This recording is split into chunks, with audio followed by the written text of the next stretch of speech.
I'm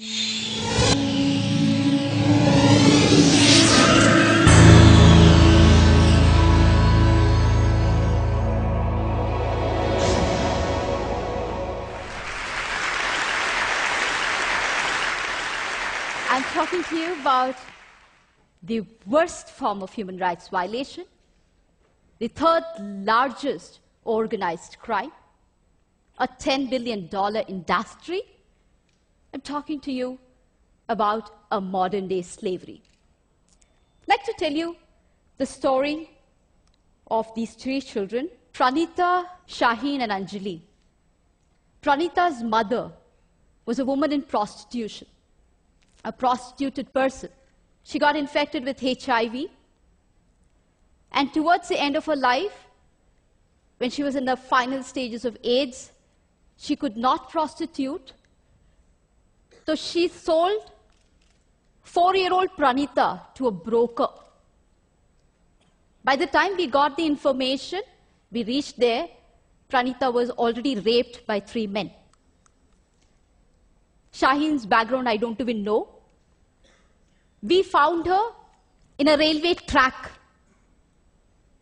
raped by many, many men, I don't know how many, but the indications of that on her body was that her intestine was outside her body. And when we took her to the hospital, she needed 32 stitches to put back her intestine into her body. We still don't know who her parents are, who she is. All that we know, that hundreds of men had used her brutally. Anjali's father, a drunkard, sold his child for pornography. You're seeing here images of 3 years, 4-year-olds, and 5-year-old children who have been trafficked for commercial sexual exploitation. In this country and across the globe, hundreds and thousands of children, as young as 3, as young as 4, are sold into sexual slavery. But that's not the only purpose that human beings are sold for. They're sold in the name of adoption, they're sold in the name of organ trade, they're sold in the name of forced labor, camel jockeying, anything, everything. I work on the issue of commercial sexual exploitation, and I tell you stories from there. My own journey to work with these children started as a teenager. I was 15 when I was gang raped by 8 men. I don't remember the rape part of it so much as the anger part of it. Yes, there were 8 men who defiled me, raped me, but that didn't go into my conscience. I never felt like a victim then or now. But what lingered from then to now, I am 40 today, is this huge, outrageous anger. 2 years I was ostracized, I was stigmatized, I was isolated because I was a victim. And that's what we do to all traffic survivors. We as a civil society, we have PhDs in victimizing a victim. Right from the age of 15, when I started looking around me, I started seeing hundreds and thousands of women and children who are left in sexual slavery-like practices, but have absolutely no respite because we don't allow them to come in. Where does their journey begin? Most of them come from very optionless families. Not just poor. You have even the middle class sometimes getting trafficked.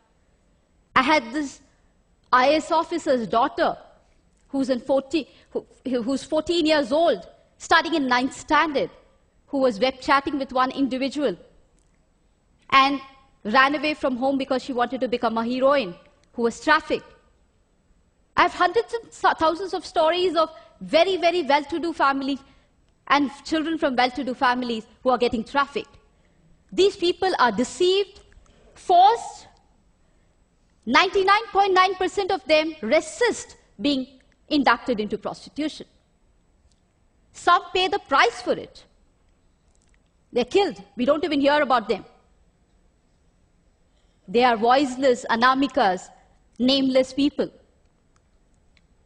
But the rest who succumb into it go through everyday torture. Because the men who come to them are not men who want to make you your girlfriends or who want to have a family with you. These are men who buy you for an hour, for a day, use you, throw you. Each of the girls that I have rescued more than 3,200 girls. Each of them tell me one story in common. One story about one man at least putting chili powder in her vagina. One man taking a cigarette and burning her. One man whipping her. We are living among those men. There are brothers, fathers, uncles, cousins, all around us. And we are silent about them. We think it is easy money. We think it is shortcut. We think the person likes to do what she's doing. But the extra bonuses that she gets is the various infections, sexually transmitted infections, HIV, AIDS, syphilis, gonorrhea, you name it, substance abuse, drugs, everything under the sun. And one day, she gives up on you and me because we have no options for her. And therefore, she starts normalizing this exploitation. She believes, yes, this is it. This is what my destiny is about. And this is normal to get raped by 100 men a day. And it's abnormal to live in a shelter. It's abnormal to get rehabilitated. It's in that context that I work.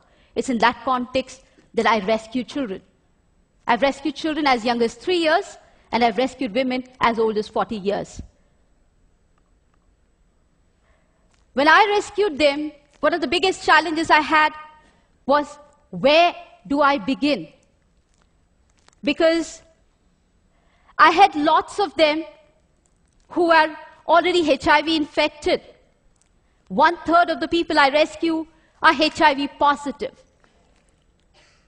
And therefore, my challenge was to understand how can I get out the power from this pain. And for me, I was my greatest experience. Understanding my own self, understanding my own pain, my own isolation was my greatest teacher. Because what we did with these girls is to understand their potential. You see a girl here who's trained as a welder.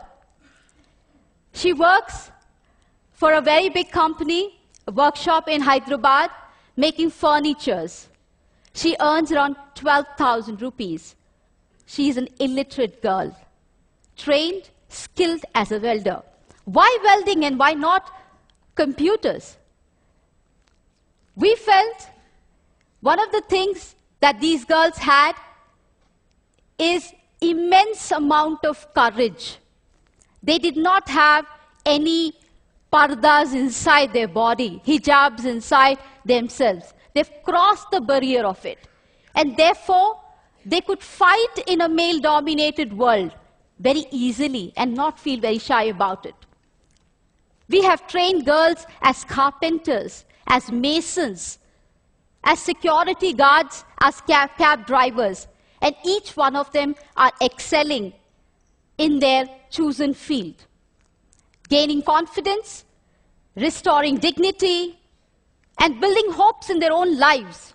These girls are also working in big construction companies like Ramki Construction as masons, full-time masons. What has been my challenge?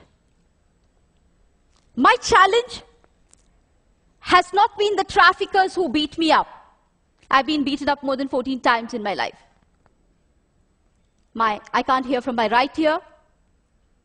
I've lost a staff of mine who was murdered while on a rescue. My biggest challenge is a civil society. It's you and me. My biggest challenge is your blocks to accept these victims as our own. A very supportive friend of mine, a well-wisher of mine, used to give me every month 2,000 rupees for vegetables. When her mother fell sick, she said, Sunita, you have so much of contacts.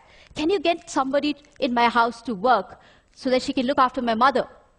And there's a long pause, and then she says, not one of our girls. It's very fashionable to talk about human trafficking in this fantastic AC hall. It's very nice for discussion, discourse, making films and everything. But it is not nice to bring them to our homes. It's not nice to give them employment in our factories, our companies. It's not nice for our children to study with their children. There it ends. That's my biggest challenge. If I'm here today, I'm here not only as Sunita Krishnan, I'm here as a voice of the victims and survivors of human trafficking. They need your compassion. They need your empathy. They need much more than anything else, your acceptance. Many times when I talk to people, I keep telling them one thing. Don't tell me 100 ways how you cannot respond to this problem. Can you apply your mind for that one way that you can respond to that problem? And that's what I'm here for. Asking for your support, demanding for your support, requesting for your support. Can you break your culture of silence? Can you speak to at least 2 persons about this story? Tell them the story. Convince them to tell the story to another 2 persons. I'm not asking you all to become Mahatma Gandhis or Martin Luther Kings or Medha Patkars or something like that. I'm asking you, in your limited world, can you open your minds? Can you open your hearts? Can you just encompass these people too? Because they also are part of us. They're also part of this world. I'm asking you for these children whose faces you see, they're no more. They died of AIDS last year. I'm asking you to help them accept as human beings, not as philanthropy, not as charity, but as human beings who deserve all our support. I'm asking you this because no child, no human being deserves what these children have gone through. Thank you.